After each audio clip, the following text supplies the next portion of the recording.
तीसरे नंबर पर परमात्मा। एक बार फिर से बोलो, तीन कौन? मां, महात्मा और परमात्मा। इन तीन को पकड़ कर रखोगे तो जिंदगी में कभी पीछे मुड़कर देखना नहीं पड़ेगा, आगे बढ़ते चलेगा। जो अपनी मां का आदर करना छोड़ देता है, अपनी मां का सम्मान करना छोड़ देता है, अपनी मां का हाथ पकड़ना छोड़ देता है, अपनी मां का चरण पकड़ना छोड़ देता है, वो बहुत लंबा नहीं चल पाता। मां, महात्मा और परमात्मा। दूसरे नंबर पर है महात्मा, संत, साधु, गुरुजन। संत, साधु, गुरुजन किसको कहा? कोई कपड़े पहन लिया, जटा बढ़ा ली, खूब तिलक छापा कर लिया, खूब सारी माला पहन ली, तो उससे कोई संत या साधु नहीं बन जाता। संत साधु का सबसे बड़ा लक्षण है, संत साधु का सबसे बड़ा गुण है, जो उसके पास जाता है उसके जैसा नर्म बन जाता है और भगवान की भक्ति में डूब जाता है। संत साधु के पास गए और प्रॉपर्टी की बात कर रहे हो, संत साधु के पास गए और जमीन जायदाद की बात कर रहे हो, संत साधु के पास गए और तुम अन्य अन्य बातों को कर रहे हो, तो उसमें सुख का अनुभव नहीं है।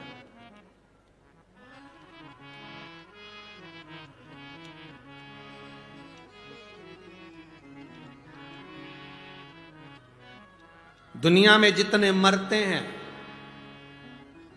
वो सब वैकुंठ जाते हैं कि नरक जाते हैं?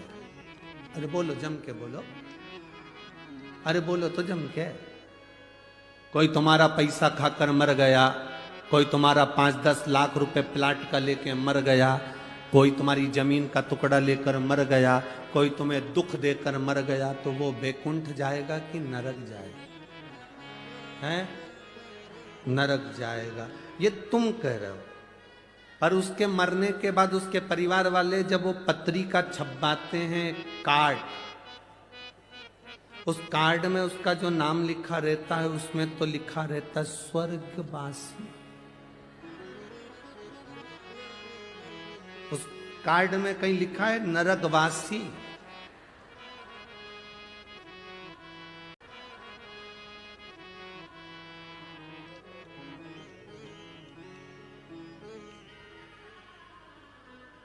विदेश में कोई मरता है तो कह देते हैं एक्सपायर, डेड बॉडी।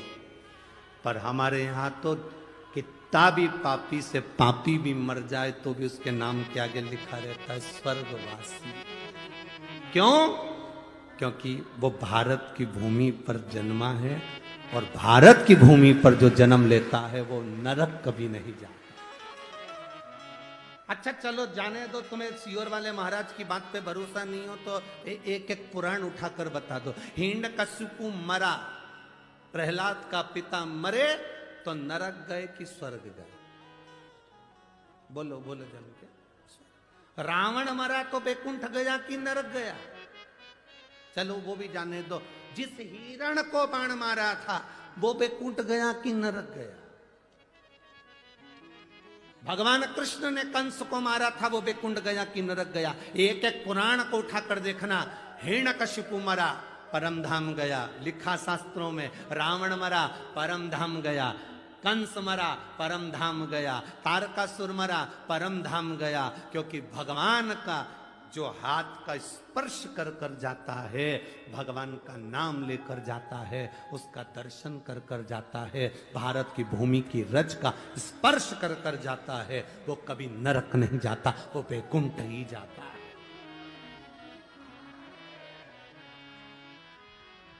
कितनों के घर जाकर देख लेना, जिन जिन के घर में कोई बुजुर्ग मर गए हो, उनका फोटो लगा होगा, उस फोटो के नीचे लिखा होगा स्वर्गीय।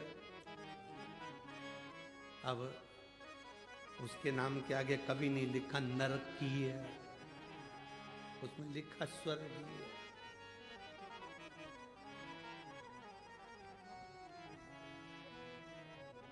अरे चंदन है इस देश की माटी, तपोभूमि हर ग्राम है, हर बाला देवी की प्रतिमा, बच्चा बच्चा राम है। जिसके सैनिक समर भूमि पर गाया करते गीता है, उसी माटी के हल्के नीचे खेली करती सीता है। चंदन है इस देश की माटी, तपोभूमि हर ग्राम है, हर बाला देवी की प्रतिमा, बच्चा बच्चा राम। ये भूमि ही कुछ ऐसी है, ये धरा ही कुछ ऐसी है, इतनी पवित्र है ये भूमि, जिसको समझने वाला समझ सकता है। आज के जमाने में बड़े बड़ी गादियों पर लोग बैठ जाते हैं, बड़ी बड़ी पीठ पर लोग बैठ जाते हैं और भेद करते रहते हैं। वो ज्योतिर्लिंग बड़ा है, वो ज्योतिर्लिंग छोटा है, वो शंकर बड़ा है, वो शंकर छोटा है, ये महाराज बड़ा है, वो महाराज छोटा है। 12 ज्योतिर्लिंग में कभी ये मत कहना कि वो ज्योतिर्लिंग बड़ा, कि वो ज्योतिर्लिंग बड़ा। दिए की ज्योति बराबर का प्रकाश देती है, 12 ज्योतिर्लिंग एक बराबर का फल देती है।